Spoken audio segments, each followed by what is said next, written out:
Hello बच्चों, 66वीं जो संयुक्त प्रारंभिक प्रतियोगिता परीक्षा की सीरीज में दे रहा हूं, उसके तहत मैं आज इंडियन हिस्ट्री के 30 प्रश्न लेकर के आया हूं। तो मैं आज उसी पर बात करूंगा। तो शुरू करता हूं। भारतीय इतिहास से 30 प्रश्न। पहला प्रश्न, मुंबई के ऐतिहासिक ग्वालियर टैंक मैदान में किस आंदोलन का प्रस्ताव पास हुआ था? ए. भारत छोड़ो आंदोलन, बी. सविनय अवज्ञा आंदोलन, सी. असहयोग आंदोलन, डी. खिलाफत आंदोलन, ई. इनमें से कोई नहीं, उपरोक्त में से एक से अधिक। और समय शुरू होता है अब।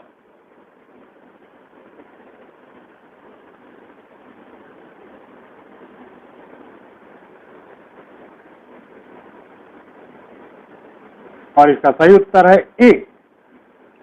7 अगस्त 1942 को मुंबई के ग्वालियर टैंक मैदान में कांग्रेस की अध्यक्षता में कांग्रेस की जो बैठक थी, उसकी अध्यक्षता जो है मौलाना अबुल कलाम आजाद कर रहे थे। उसी में वर्धा प्रस्ताव द्वारा भारत छोड़ो आंदोलन की पुष्टि की गई।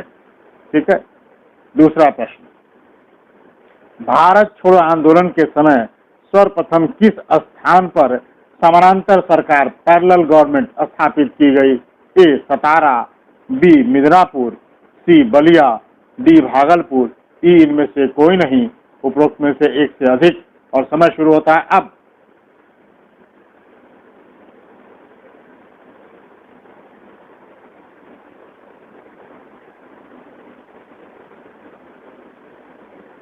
और इसका सही उत्तर है सी. बलिया। चित्तू पांडे के नेतृत्व में समानांतर सरकार सर्वप्रथम वहां गठित हुई थी। इसके बाद अगर देखें तो मिदनापुर जिले में तामलुक में भी समानांतर सरकार गठित हुई थी, सतारा में भी हुई थी। अगर इसमें प्रश्न रहता कि सबसे लंबे समय तक कौन समानांतर सरकार रही, दीर्घजीवी जिसको बोल सकते हैं, दीर्घजीवी समानांतर सरकार, तो आप उसके लिए आंसर हो जाता सतारा। ठीक है। अब हम आते हैं तीसरे प्रश्न पर। व्यक्तिगत सत्याग्रह के प्रथम सत्याग्रही कौन थे? ए. जवाहरलाल नेहरू, बी. पट्टामावी सीतारमैया, सी. मुनेवा भावे, डी. सुभाष चंद्र बोस, ई. इनमें से कोई नहीं, उपरोक्त में से एक से अधिक। और समय शुरू होता है अब।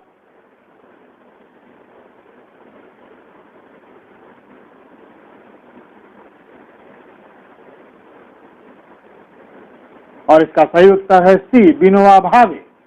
17 अक्टूबर 1940 को प्रथम जो है व्यक्तिगत सत्याग्रह के रूप में शुरुआत हुई और इसके प्रथम सत्याग्रही विनोबा भावे बने। और दूसरे अगर पूछा दूसरे सत्याग्रही कौन थे, तब उसमें जवाहरलाल नेहरू आते। ठीक है। नेक्स्ट चौथा प्रश्न। क्रिप्स प्रस्ताव को उत्तर तिथीय चेक, पोस्ट डेटेड चेक की संज्ञा किसने दी थी? ए. जवाहरलाल नेहरू, बी. महात्मा गांधी, सी. सरदार वल्लभ भाई पटेल, डी. राजेंद्र प्रसाद, ई. इनमें से कोई नहीं, उपरोक्त में से एक से अधिक। और समय शुरू होता है अब।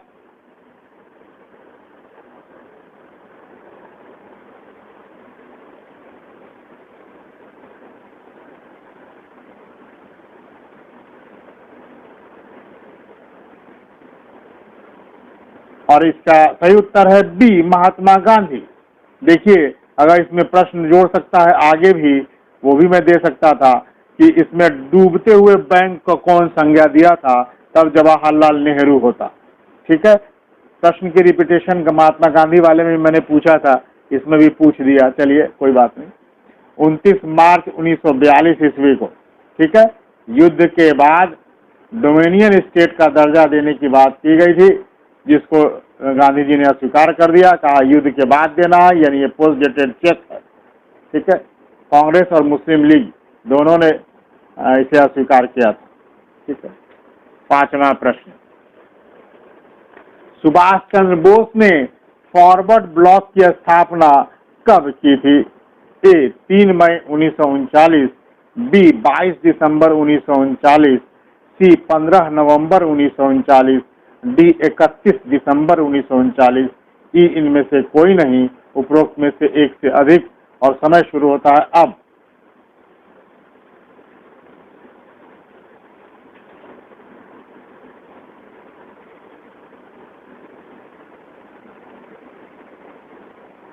और इसका सही उत्तर है ए, 3 मई 1939 को फॉरवर्ड ब्लॉक की स्थापना हुई थी। ठीक है, नेक्स्ट प्रश्न, छठा, अभिनव भारत नामक संस्था कहाँ स्थापित की गई थी? A London, B Maharashtra, C Paris, D San Francisco, E इनमें से कोई नहीं, उपरोक्त में से एक से अधिक, और समय शुरू होता है अब।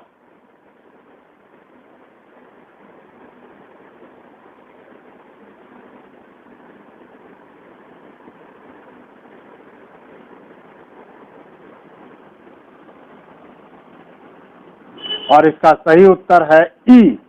देखिए, ये लंदन में भी स्थापित हुआ था, भारत के पुणे में भी स्थापित हुआ था, नासिक में। ठीक है, और जो महाराष्ट्र होगा तो नासिक में और पुणे में, दोनों में हुआ था, यानी लंदन और महाराष्ट्र दोनों सही है, यानी E is the correct answer. Next, 7वां प्रश्न, हैदराबाद रियासत को भारत में सम्मिलित करने के लिए जो सैन्य कार्रवाई की गई उसका नेतृत्व किसने किया था? ए जेन Chaudhuri, B General A S Bagga, C Frank Graham, D General Jarnail Singh, E इनमें से कोई नहीं, उपरोक्त में से एक से अधिक, और समय शुरू होता है अब।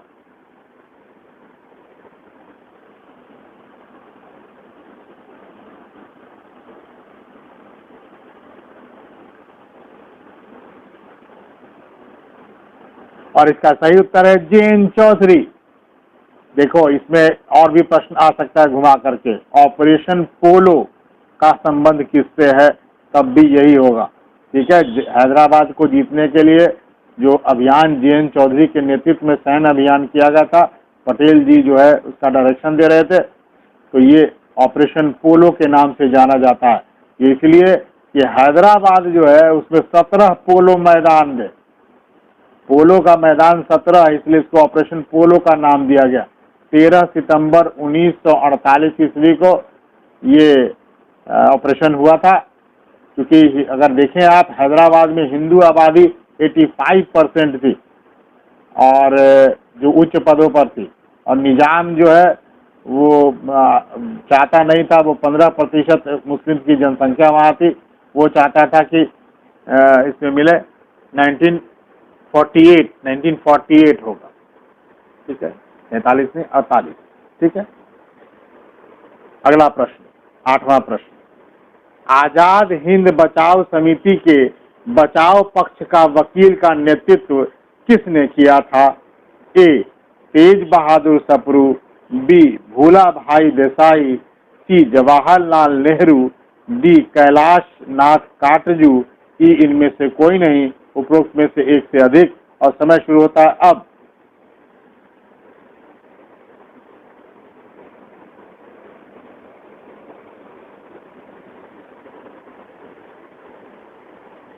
और इसका सही उत्तर है बी भूला भाई देसाई।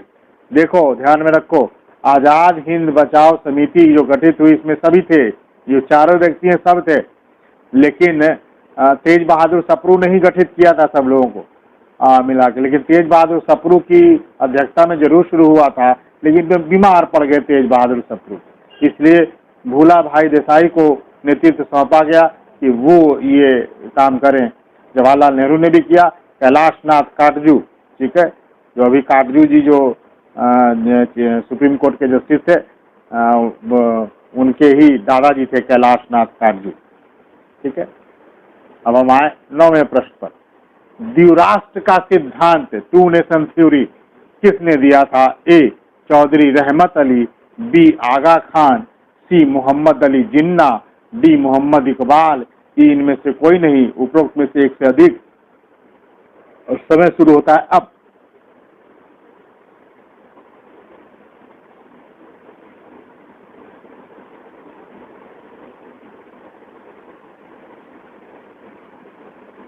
और इसका सही उत्तर है मोहम्मद अली जिन्ना।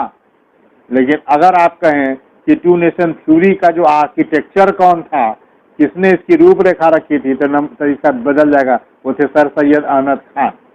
ठीक है। नेक्स्ट 10वां प्रश्न, बाल गंगाधर तिलक ने कांग्रेस के किस अधिवेशन की अध्यक्षता की थी? ए लाहौर, बी अहमदाबाद, सी काकीनाडा, डी बेलगांव, ई इनमें से कोई नहीं, उपरोक्त में से एक से अधिक। और समय शुरू होता है अब।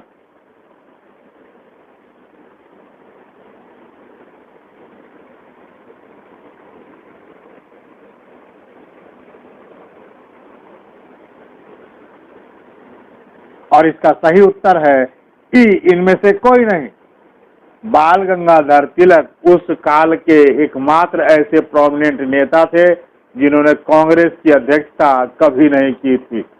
वे कांग्रेस को साल भर में एक बार मीटिंग हो तो इस पर बड़ा कटाक्ष किए थे कि मेढक की तरह साल भर में एक बार टरटराने से कुछ नहीं होगा। ठीक है। 11वां प्रश्न, 1918 ईस्वी में हुए कांग्रेस के प्रथम अधिवेशन में की अध्यक्षता किसने की थी? ए सत्येंद्र प्रसाद सिन्हा, बी एन धर, सी रहीमतुल्ला सयानी, डी सर सैयद अहमद खान, ई इनमें से सर सैयद हसन इमाम, ई इनमें से कोई नहीं, उपरोक्त में से एक से अधिक। और समय शुरू होता है अब।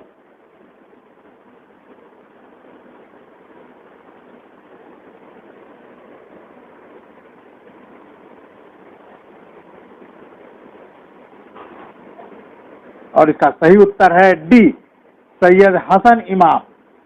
ठीक है। बॉम्बे सेशन 1918 में जो हुआ, ये मोंटेग्यू चेम्स सुधार जो हुआ था उसी समय प्रतिक्रिया में, तो ये जो था ये अध्यक्षता जो है स्पेशल सेशन हुआ इसके लिए, और सैयद हसन इमाम इसकी अध्यक्षता किए थे। ठीक है। 12वां प्रश्न, स्वदेश बांधव समिति का गठन किसने किया था? ए रमेंद्र सुंदर त्रिवेदी, बी प्रफुल्ल चंद्र राय, सी अश्वनी कुमार दत्त, डी कृष्ण कुमार, ई इनमें से कोई नहीं, उपरोक्त में से एक से अधिक। और समय शुरू होता है अब।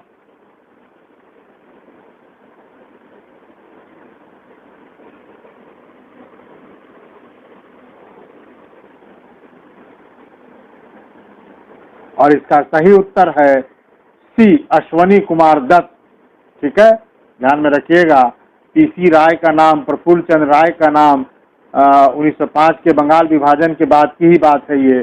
तो इसमें प्रफुल्ल चंद्र राय ने बंगाल केमिकल्स की स्थापना की थी। रमेंद्र सुंदर त्रिवेदी ने रक्षाबंधन त्यौहार जो मनाया गया उसको उन्होंने शुरुआत कराया। हालांकि कॉन्सेप्ट दिमाग में रविन्द्रनाथ टैगोर का ही था, लेकिन रमेंद्र सुंदर त्रिवेदी उसको अमली जामा पहनाए थे। ठीक है। आगे प्रश्न, 13वां प्रश्न, बंगाल विभाजन की योजना किस तिथि को लागू हुई थी? ए 20 जुलाई 1905, बी 3 अगस्त 1905, सी 16 अगस्त 1905, डी 16 अक्टूबर 1905, ई इनमें से कोई नहीं, उपरोक्त में से एक से अधिक। और समय शुरू होता है अब।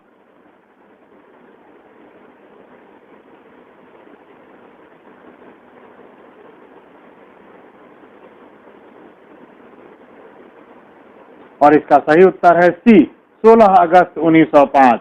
देखिए, निर्णय जो हुआ था वो 20 जुलाई 1905 को हुआ था। ठीक है। और शोक दिवस अगर पूछे कि कब मनाया गया था तो ये 16 अक्टूबर 1905 डी होगा। ठीक है।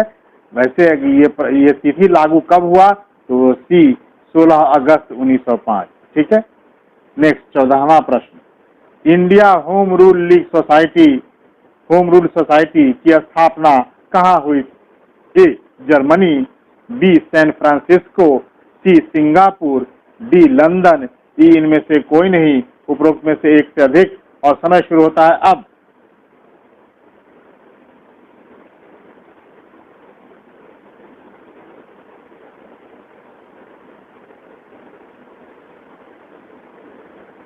और इसका सही उत्तर है डी लंदन। श्यामजी कृष्ण वर्मा इन्होंने स्थापित किया था इंडिया होम रूल सोसाइटी की लंदन में जिसको इंडिया हाउस भी कहा जाता है, ठीक है। इंडियन सोशलिस्ट नामक पत्रिका का भी प्रकाशन किया, ठीक है। नेक्स्ट 15वां, क्रांतिकारी समाचार पत्र संध्या का प्रकाशन किसने शुरू किया था? ए ब्रह्म बांधव उपाध्याय, बी भूपेंद्र नाथ दत्त, सी अरविंदो घोष, डी वीडी सावरकर, ई इनमें से कोई नहीं, उपरोक्त में से एक से अधिक। और समय शुरू होता है अब।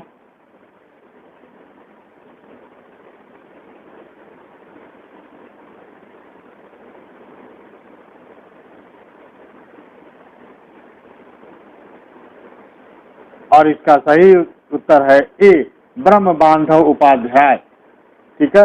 अरविंदो घोष ने वंदे मातरम का प्रकाशन किया था और भूपेंद्र नाथ दत्त ने युगांतर का प्रकाशन किया था, ठीक है। अब हम आए 16वें प्रश्न पर। अकबर के काल में किसने रामायण का फारसी में अनुवाद किया? ए फैजी, बी बदायूनी, सी अब्दुल रहीम खाने खाना, डी इब्राहिम सरहिंदी, ई इनमें से कोई नहीं, उपरोक्त में से एक से अधिक। और समय शुरू होता है अब।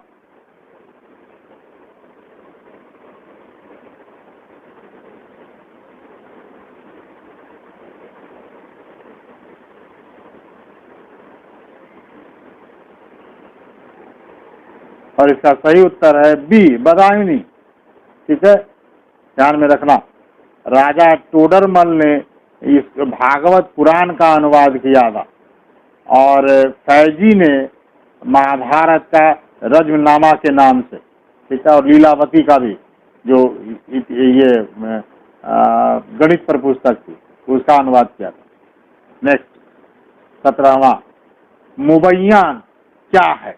एक काव्य शैली, बी चित्रकला की एक तकनीक, सी गायन की एक शैली, डी एक नवीन वाद्य यंत्र, ई इनमें से कोई नहीं, उपरोक्त में से एक से अधिक। और समय शुरू होता है अब।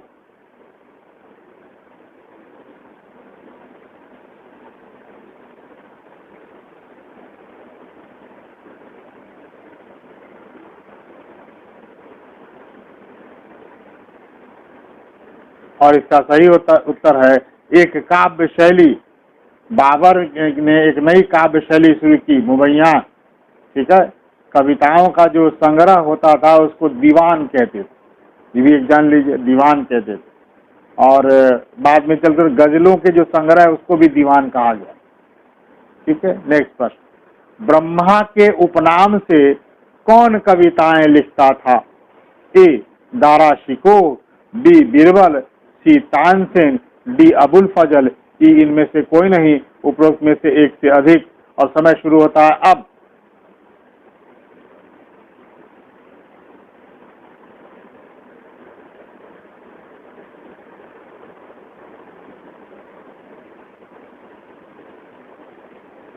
और इसका सही उत्तर है B Birbal is the correct answer. Birbal Brahma के उपनाम से कविताएं लिखता था, ठीक है। अब फिर से रिवीजन, मैंने पूछ चुका हूं, मैं फिर से पूछ रहा हूं, आप बताओ कि कौन ऐसा शासक था जो गुलरुखी के उपनाम से कविताएं लिखता था? जल्दी से इसका उत्तर लिखो।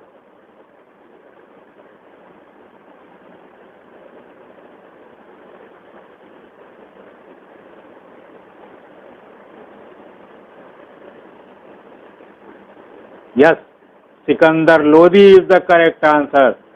सिकंदर लोदी गुलरुखी के उपनाम से कविताएं लिखता था, ठीक है, गुलरुखी। नेक्स्ट प्रश्न, साइबेरिया का एक बिरला सारस नामक चित्र किसने बनाई? ए बसावन, बी उस्ताद मंसूर, सी अबुल हसन, डी फारूक बेग, ई इनमें से कोई नहीं, उपरोक्त में से एक से अधिक। और समय शुरू होता है अब।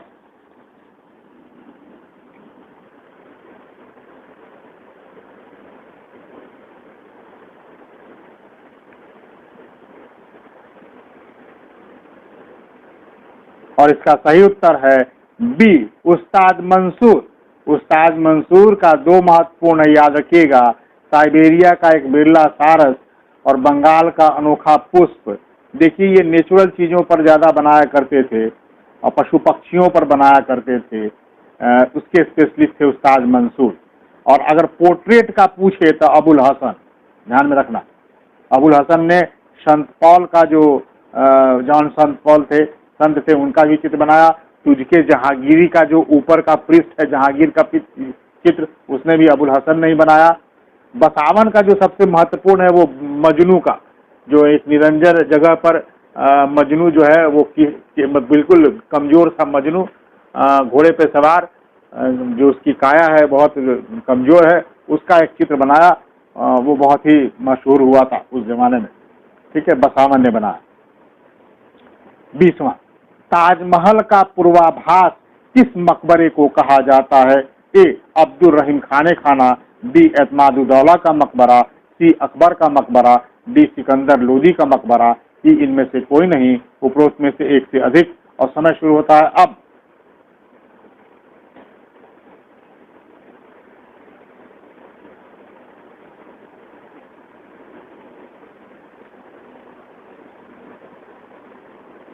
और इसका सही उत्तर है अब्दुल रहीम खाने खाना का मकबरा। देखो ध्यान में रखो, इसमें चॉइस क्या रहता। ताजमहल का पूर्वाभास जो है वो दो को कहा जाता है, एक हुमायूं का मकबरा और दूसरा अब्दुल रहीम खाने खाना का मकबरा। और प्रश्न अगर ये भी पूछता है कि हुमायूं का मकबरा और ताजमहल के बीच की कड़ी किसे कहते हैं, तब यही होगा अब्दुल रहीम खाने खाना का मकबरा। ये दोनों उसी के ताजमहल के स्टाइल में ही बनी हुई है, यानी कि ताजमहल इन दोनों के स्टाइल में बनी है, ठीक है, ध्यान में रखना। ताजमहल बाद में बनी, पहले हुमायूं का मकबरा, उसी को एडवांस रूप में और ज्यादा लाया गया अब्दुल रहीम खाने खाना का मकबरा, ठीक है। और उसके बाद जो बना ताजमहल वो उसी प्रारूप पर बना, ठीक है, उसी स्टाइल में बना। 21वां प्रश्न, मुहतसिब नामक अधिकारी उत्तरदायी था ए आय व्यय का लेखा जोखा करने का, बी भूमि एवं लगान संबंधी कागजात को तैयार करने का, सी शाही तोपखाने का प्रधान, डी नैतिक आचरण की देखभाल करना, ई इनमें से कोई नहीं, उपरोक्त में से एक से अधिक। और समय शुरू होता है अब।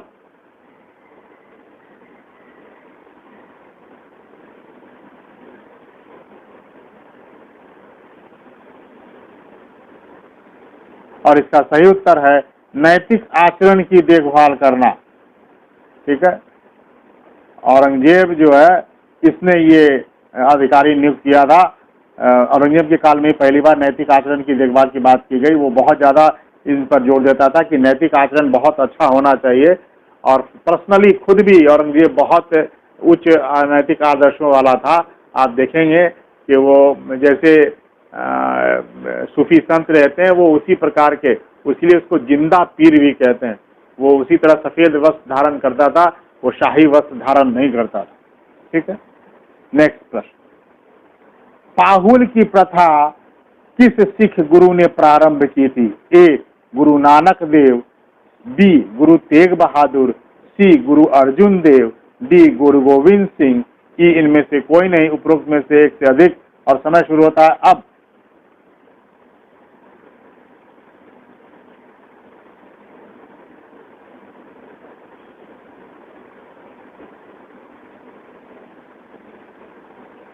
और इसका सही उत्तर है गुरु गोविंद सिंह।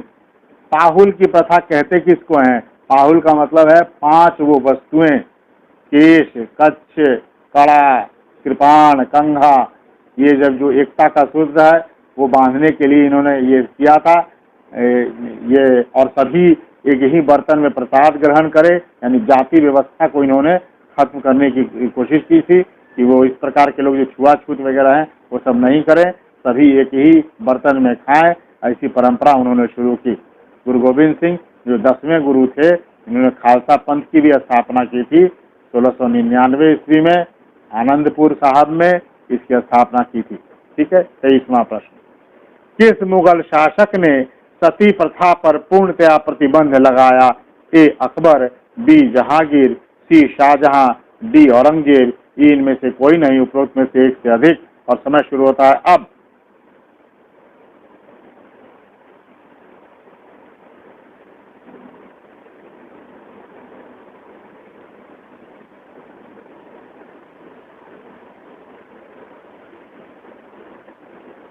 और इसका सही उत्तर है डी, औरंगजेब। देखो, सती प्रथा का प्रथम बार जो है प्रतिबंध लगाया था अकबर ने, ठीक है, लेकिन पूर्णतया प्रतिबंध औरंगजेब ने लगाया। ठीक है।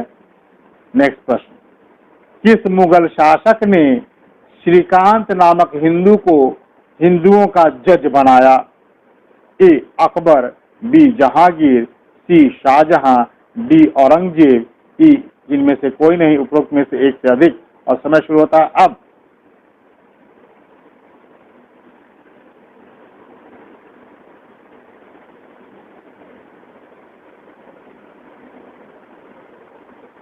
और जस्टिस के लिए सबसे ज्यादा जो जाना जाता है वो है जहांगीर। जहांगीर ने ही यह प्रथा लागू की थी। B is the correct answer. उसने जंजीर की प्रथा शुरू की थी। जस्टिस के लिए कोई भी व्यक्ति आकर के और राजमहल के नीचे वो लगवाया था उसने घंटा, और कोई भी बजाता था तो जस्टिस के लिए जहांगीर उपस्थित होता था। 25वां प्रश्न, कृषि के प्राचीनतम साक्ष्य कहाँ से प्राप्त हुए हैं? आदमगढ़ तथा बागौर, बी प्रतापगढ़, सी मेहरगढ़, डी कोल्डी हवा, ई इनमें से कोई नहीं, उपरोक्त में से एक से अधिक। और समय शुरू होता है अब।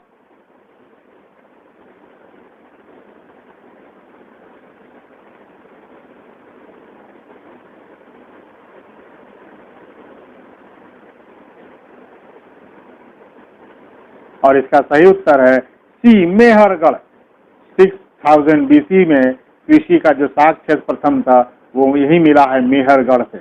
ठीक है। नेक्स्ट 26वां प्रश्न, निम्न में से कौन सा ब्राह्मण ग्रंथ सामवेद से संबंधित है? ए ऐतरेय ब्राह्मण, बी कौस्तकी ब्राह्मण, सी पंचविश ब्राह्मण, डी शतपथ ब्राह्मण, ई इनमें से कोई नहीं, उपरोक्त में से एक से अधिक। और समय शुरू होता है अब।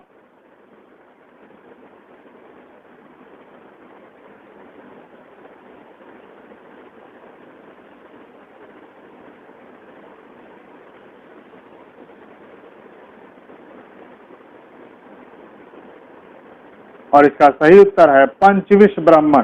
सामवेद का पंचविश ब्राह्मण है। ठीक है, ध्यान में रखिएगा। ऐतरेय कौस्तकी ये ऋग्वेद का है। ठीक है। और शतपथ ब्राह्मण ये है यजुर्वेद का। और गोपथ ब्राह्मण ये अथर्ववेद का।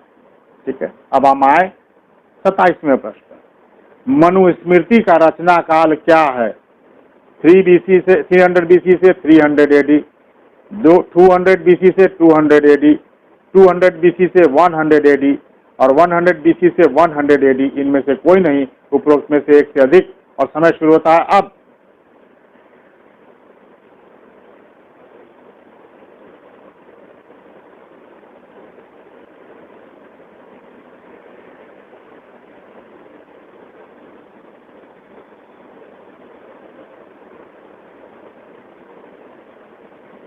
और इसका सही उत्तर है 200 BC से 200 AD। B is the correct answer. 28वां प्रश्न, बौद्ध धर्म का दर्शन किस में है? A Sutta Pitaka, B Vinaya Pitaka, C Abhidhamma Pitaka, D Jataka Katha, ई इनमें से कोई नहीं, उपरोक्त में से एक से अधिक। और समय शुरू होता है अब।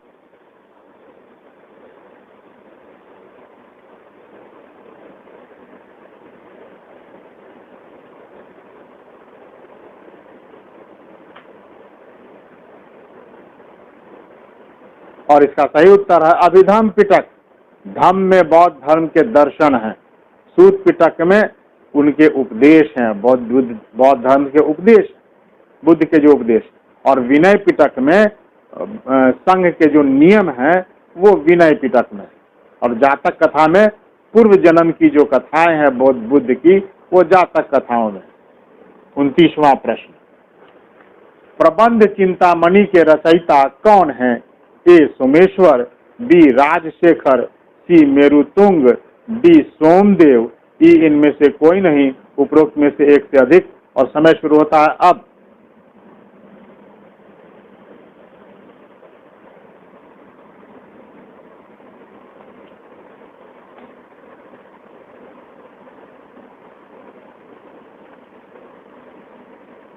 और इसका सही उत्तर है मेरुतुंग।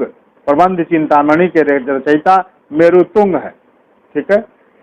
थोड़ी से बुक एंड ऑथर वाले से भी प्रश्न आते हैं ऑलवेज, तो जहाँ पर ध्यान में रखना, कुछ जो मैं देता चल रहा हूँ ध्यान में रखोगे। अगर किसी को नहीं याद हो तो जरूर याद कर लेना। इन जो पुस्तक हम दे रहे हैं वो निश्चित रूप से याद होना चाहिए।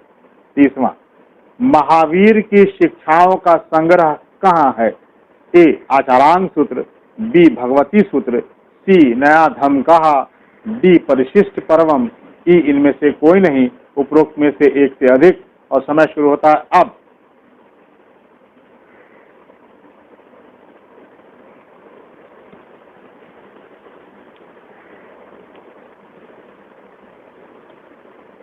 और इसका सही उत्तर है सी नया धम कहा। सी इज द करेक्ट आंसर। ठीक है, तो ये रहा 30 प्रश्न जो इतिहास से संबंधित प्रश्न थे, भारतीय इतिहास से संबंधित, और महत्वपूर्ण प्रश्न थे। मेरी दृष्टि में तो निश्चित रूप से बहुत महत्वपूर्ण प्रश्न थे। तो इन सब को आप प्रैक्टिस करते चलिए। परफॉर्मेंस आप लोग का सुधरता ही जा रहा है, बहुत लोग का तो बहुत ही अच्छा है, और जो लोग नहीं है धीरे धीरे इम्प्रूव कर रहे हैं, मैं देख रहा हूँ। ठीक है, इसी तरह लगे रहिए। कुछ समय बाद आप देखेंगे कि आप में बहुत गुणात्मक सुधार आएंगे। ठीक है, चलिए आप लोग का बहुत बहुत धन्यवाद।